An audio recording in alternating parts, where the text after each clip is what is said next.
This is Michael Dawes, Director of Public Relations at Barton Community College, and you're tuned in to Cougar Pause on KVGB 1590 AM. Today we're talking with Dr. Penny Quinn. She's Barton's Vice President of Instruction and Student Services. And Dr. Quinn came to Barton in early January last year from Lincoln Trail College in Illinois, where she served as a Chief Academic Officer. Good morning to you, Dr. Quinn. Good morning, Mike. And you've been on the job just over a year. How do you feel like you've acclimated to your position as Vice President?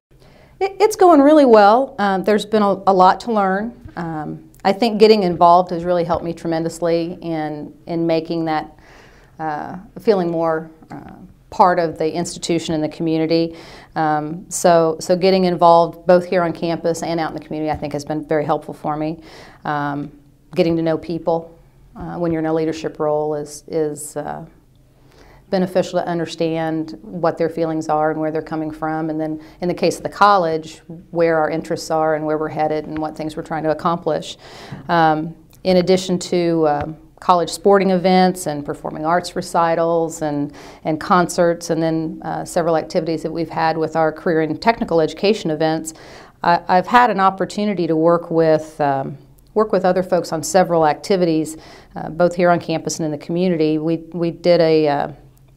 had several people interested in being involved in a community Halloween event at the zoo, and not only did folks contribute here on campus, but we had several who were willing to dress up and be silly for the evening and went out and worked at the zoo. So that was a lot of fun. I've been invited to serve as a judge for one of the forensics events here on campus, and so got to find out a little bit more about forensics and the effort of the students involved in that particular activity.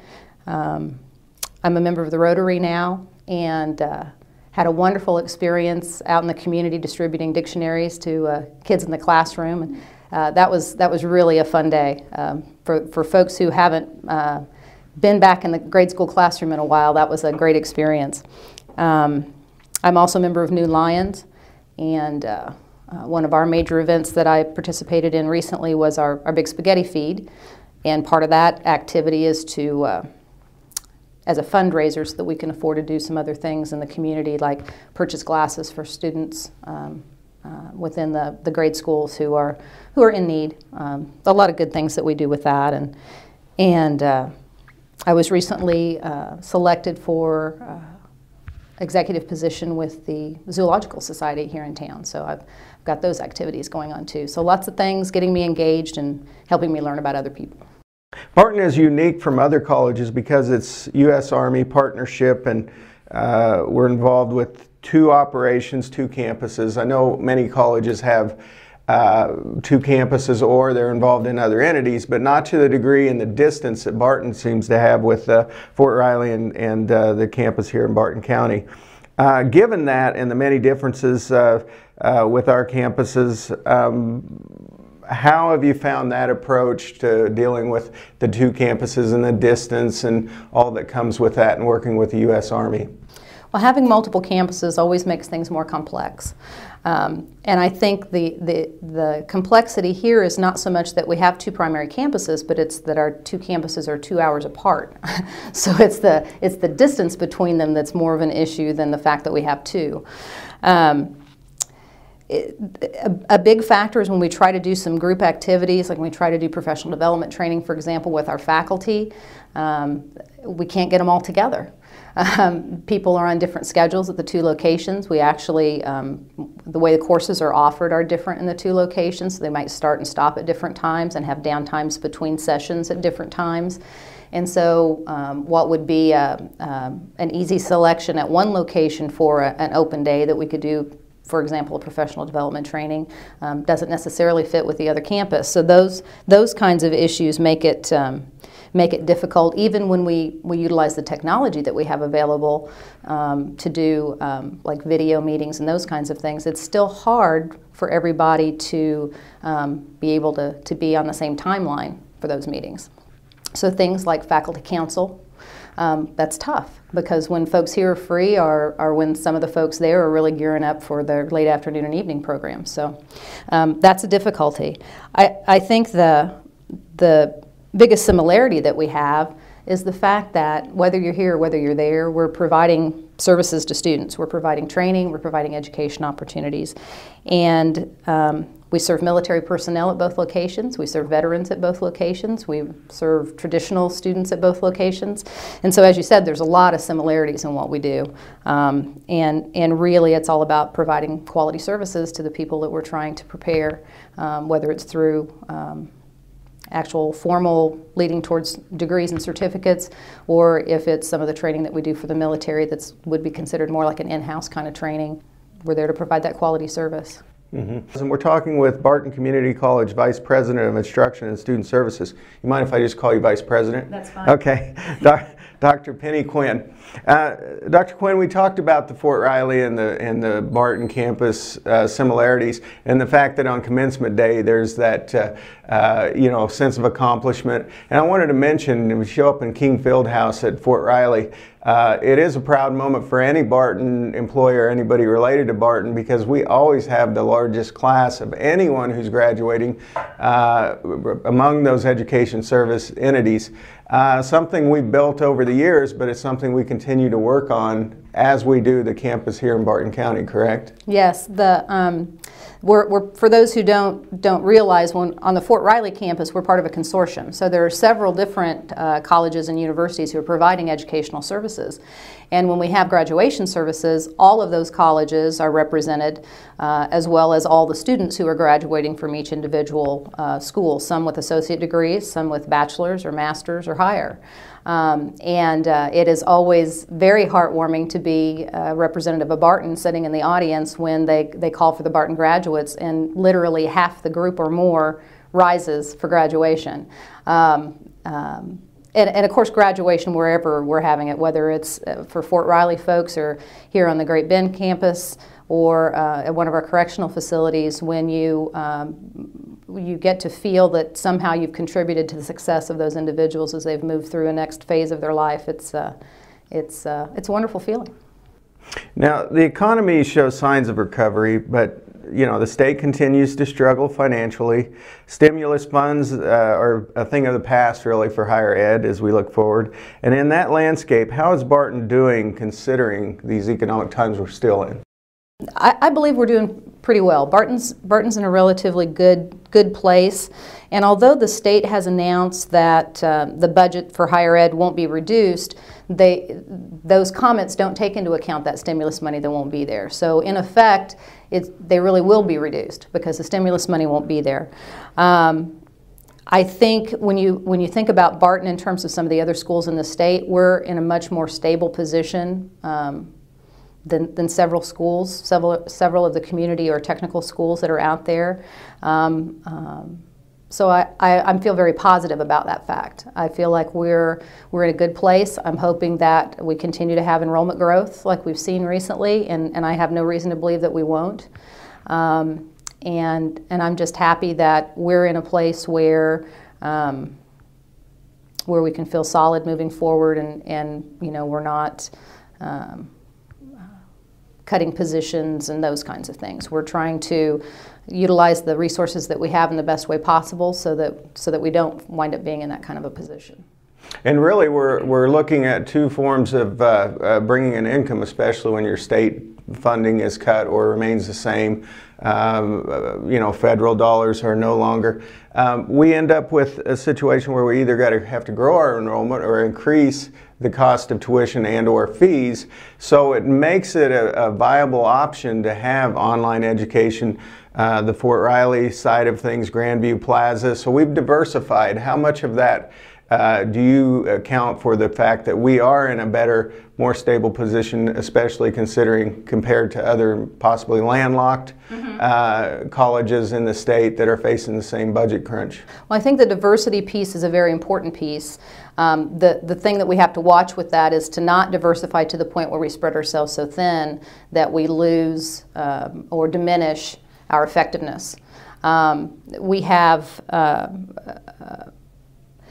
I think that with the growth areas that you mentioned specifically, our military programs, we're going to see, I anticipate a huge number of increases in the fall semester as we have military personnel returning back to the states. And that's going to not only be very exciting for Barton as a college, but it's going to be exciting for all the folks who have family members who are returning home in the fall. So great to be involved in that piece and helping people retrain and moving forward. And so I see those numbers increasing and lots of growth there with our military personnel. We also have several efforts underway to expand, as you were talking about, outreach, not only with the online opportunities that we have, but also with the training that we provide through Grandview Plaza location and reaching out to military personnel at other sites and providing them with the training that they need. And so that's another area where I see a lot of growth opportunities for Barton. And then also we have some career and technical programs that are primarily located here on the Great Bend campus that are in progress of being developed for a totally online delivery format. Although they're not every course is prepared yet, they have a timeline in place so that students can begin those programs and move forward in those programs. And that allows us to not only serve those in our immediate area or those who can relocate to campus, but it allows us the opportunity to outreach to those who across the state maybe don't have another opportunity in their immediate area that they can go to. And then when you're talking online, then we're actually reaching out beyond the borders of the state. So then we're providing services and bringing in those individuals from other locations as well. What's been the biggest adjustment you've had from coming to Barton compared to your previous position at Lincoln Trail? Well, Mike, if I have to be honest with you on that, my biggest is the fact that I've separated from my 2 daughters and my granddaughter. So that's been the toughest one. When I interviewed with Barton, both my girls planned to move with me, and in fact they did come out to Kansas with me for a little while. However, their friends and one certain young man kind of lured them back to Indiana, so I lost them after just a few months.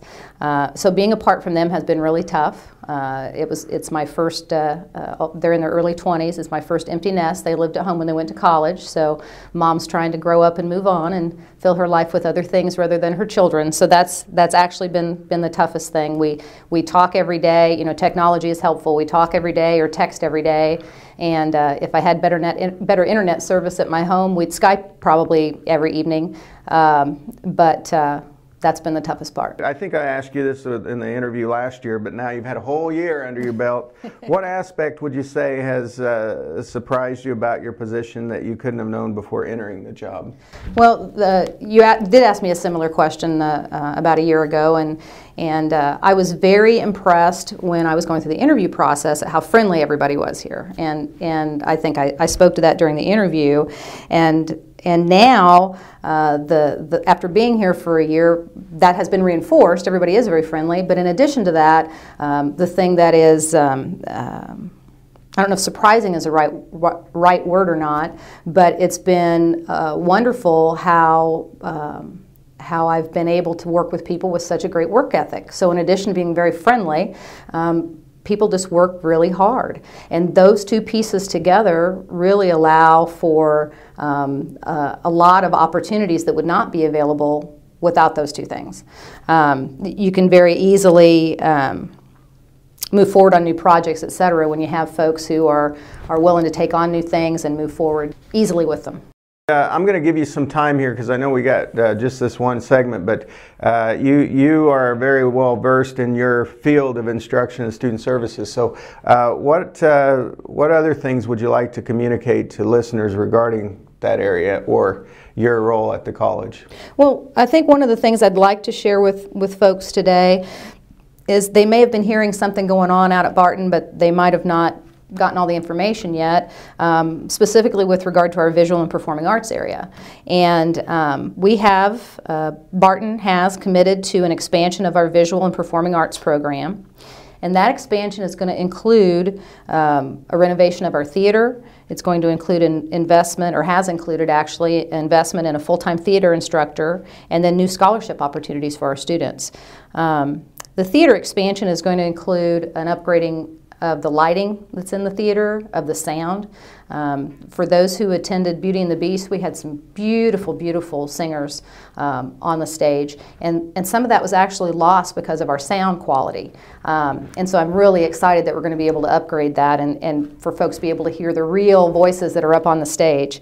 Additionally, there will be a reconfiguring of the seats that are in the theater to allow easier movement for our patrons. And the full-time teaching position started this past fall, and Ms. Erin Renard took that position. She was actually here as a part-time person prior to taking us on full-time, and she has been out and about recruiting new students as part of her new role, and trying to divide out what scholarship money she does have available. And actually she's finding a lot more students than we have scholarship dollars for.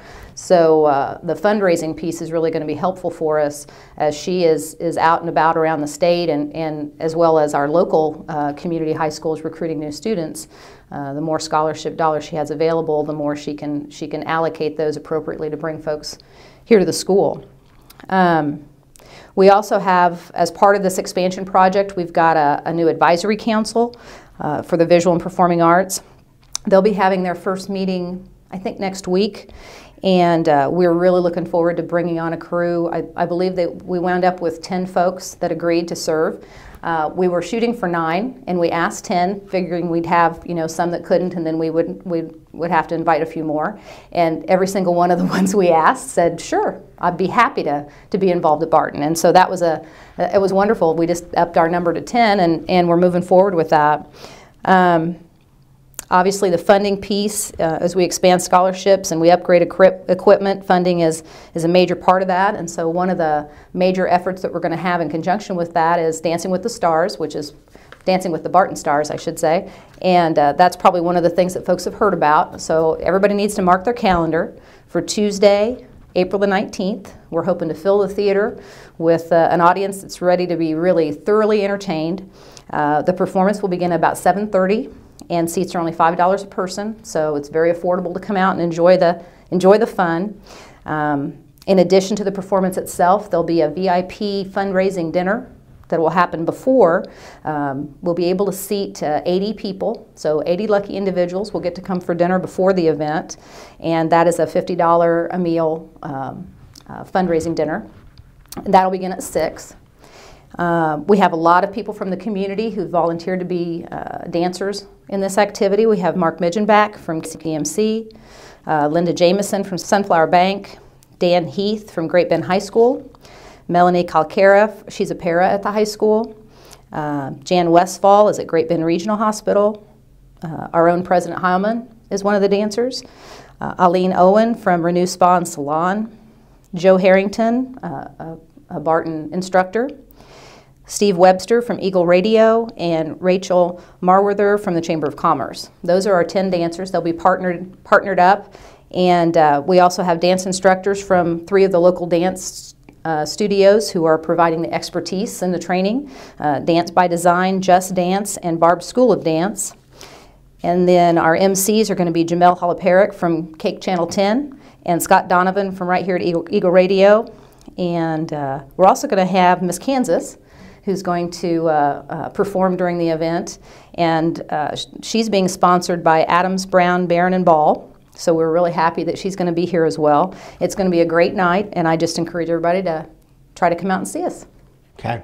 Because obviously a time when a lot of colleges may be doing away or diminishing the role of the arts, our community, it's so important because of what we represent to all the community. It's not just for the college, it's for all the community that benefits because of it. So we actually have run out of time. I thank you very much for joining us today, Dr. Quinn. And that will do it for Cougar Pause. This is Michael Dawes saying so long.